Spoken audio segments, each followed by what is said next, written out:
Madam Superintendent, Aloha.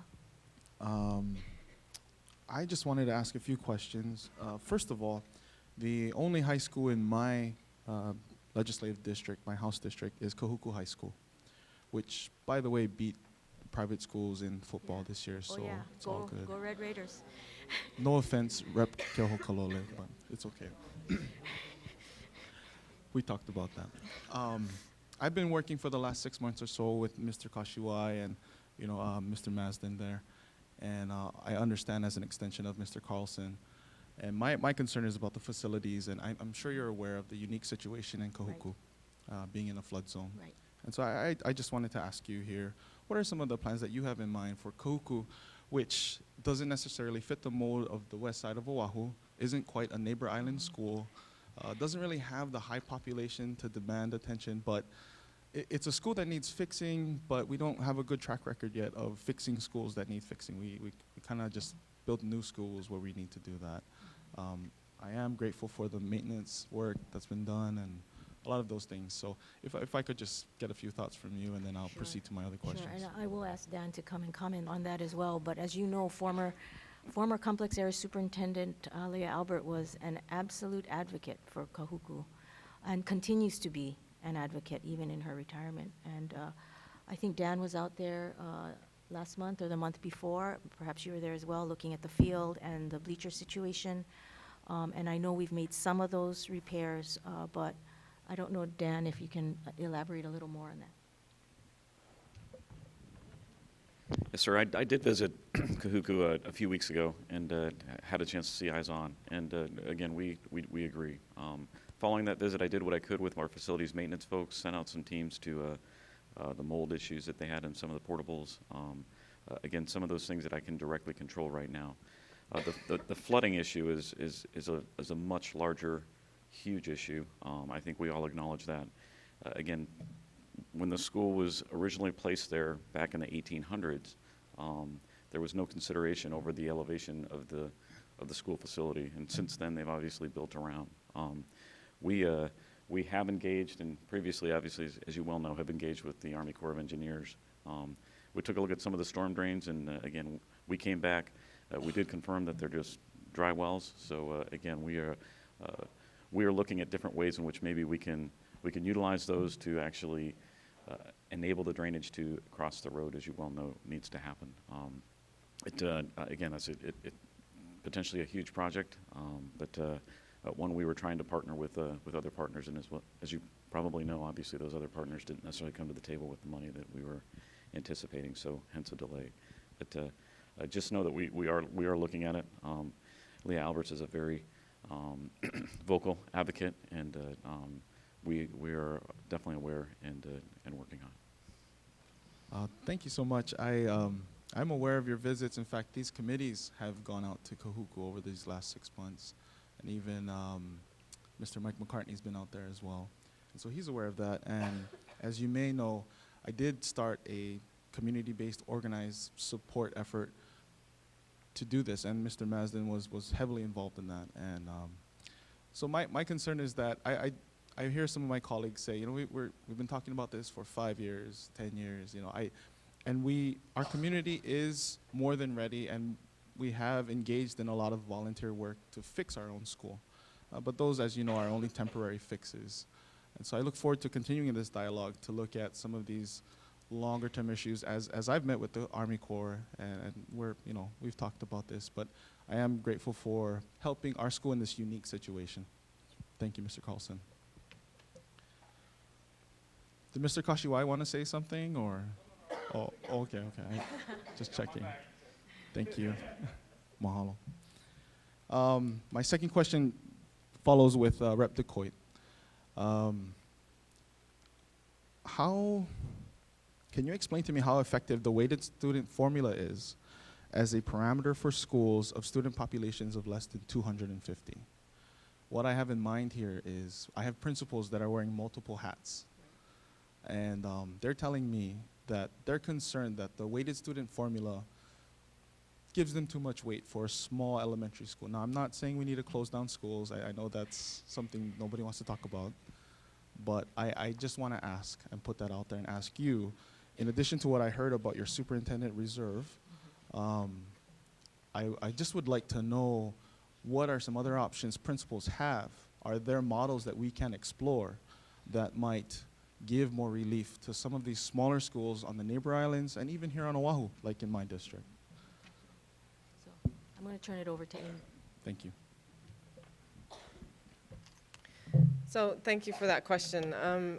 We have done a lot of work in this area. The Committee on Weights, it was COW 9 this time, so they've met 9 times to try to tweak this formula and get it closer to perfection, I think, every time.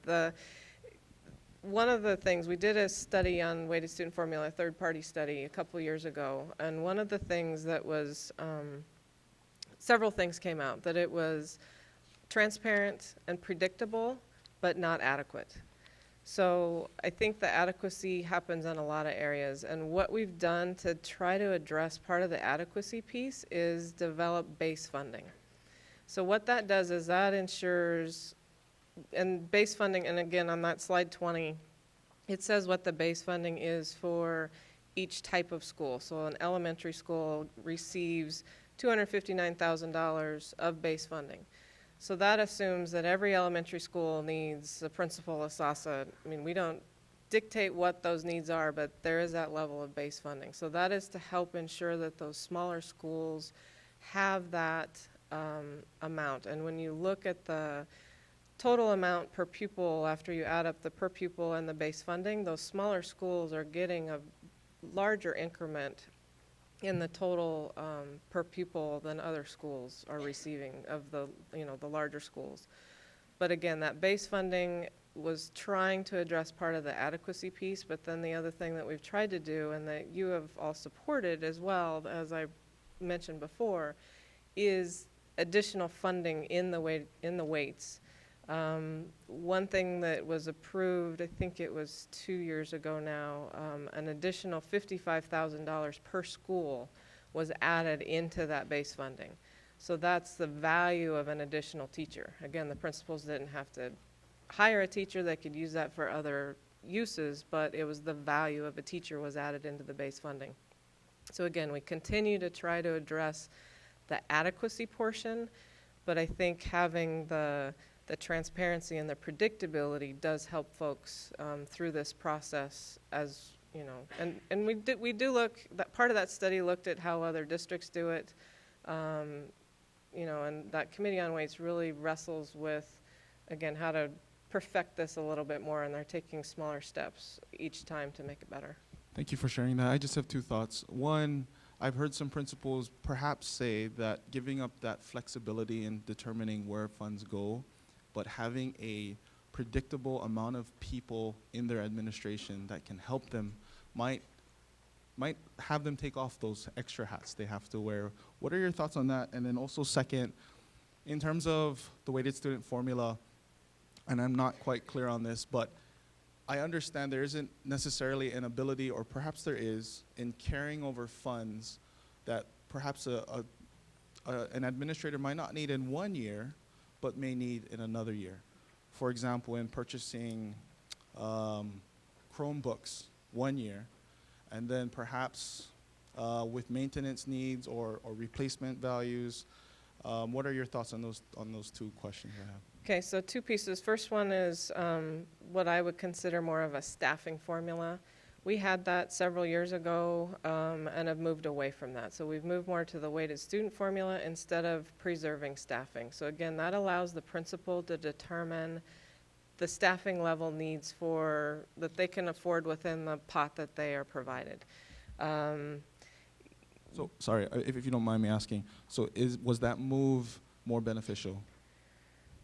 For some, I think it was. I mean, I think for the system-wide, I think that moving to the weighted student formula and giving principal choice allowed for some more flexibility for them rather than requiring a certain level of staffing.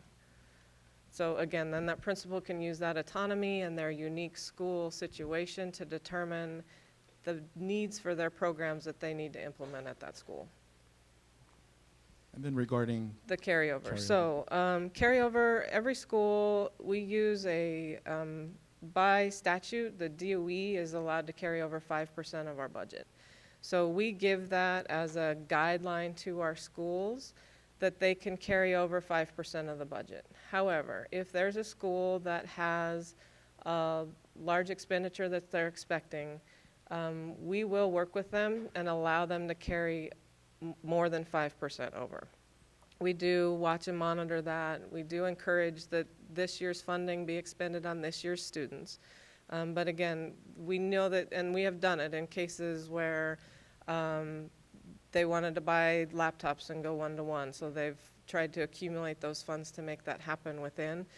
We have allowed that to happen. If every school did it and needed to do 5%, that's going to push us over our statutory, what we're allowed to do. So we do have to monitor that, but that is some flexibility that we have and we do provide to our principals. But again, 5% is the general rule that's allowed.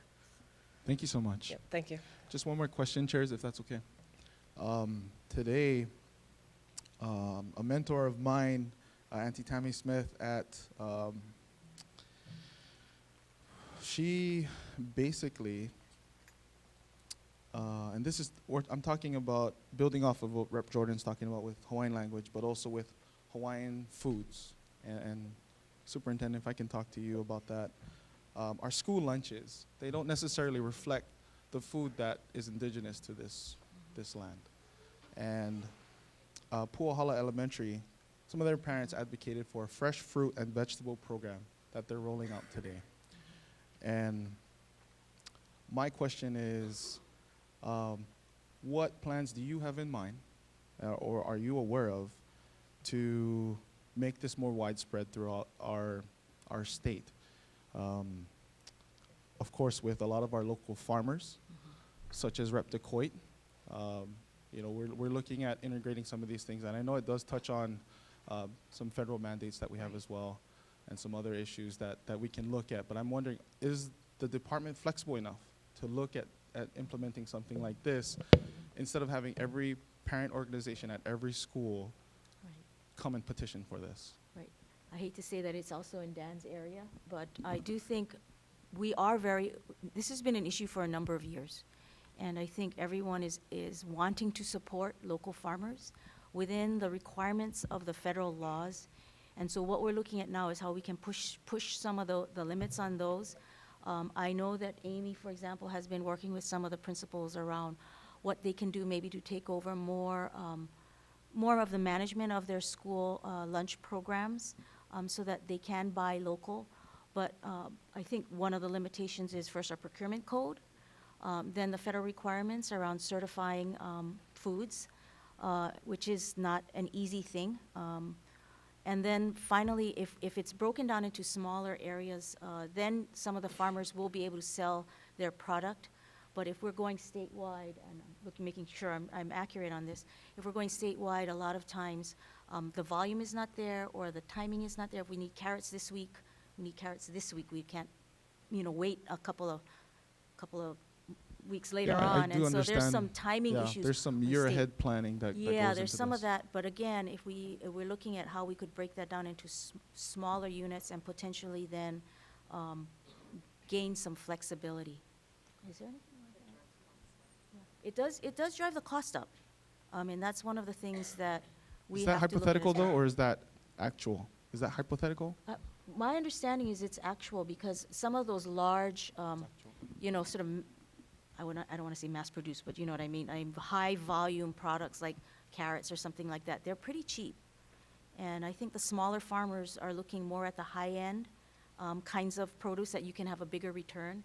And our kids are not necessarily into the high end. To be quite honest, a lot of kids are just not into fresh fruit and vegetable. It would be great if they were, and it would be great if their families were, because I think that's part of where the eating habits come from. But well, change can happen. Change can happen. It certainly can. Did you want to mention anything? Oh, okay. Thank you, chairs.